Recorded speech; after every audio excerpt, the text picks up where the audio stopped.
ቅዱስ ሚካኤል እንኳን ለስጋችን ቀርቶ ለነፍሳችን የሚተርፍ ታላቅ መልአክ ሰው ወዶ መሰለ ሚካኤልን እርዳኝ የሚለው እስራኤልን ሲራዳ ስለተመለከተ እኮ ነው።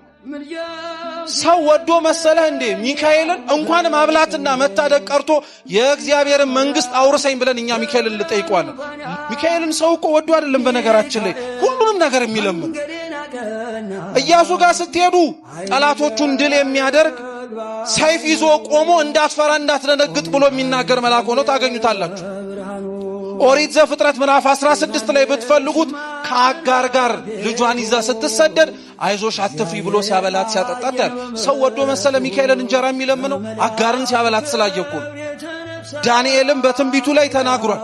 ከዋነኞቹ አለቆች መካከል አንዱ ሚካኤል ምን ሊያረጋይ መጣ ብሎ ሊረዳይ መጣ ብሎ። ሚካኤልን በምኑ ታውቁታላችሁ ከተባላችሁ በንግግሩ ነው የምታውቁት። ሚካኤል በንግግሩ ይታወቃል። ከእግዚአብሔር የሚያቀርብ ነገር ነው የሚናገረው። ወደ አምላክ የሚወስድ ነገር ነው የሚናገረው።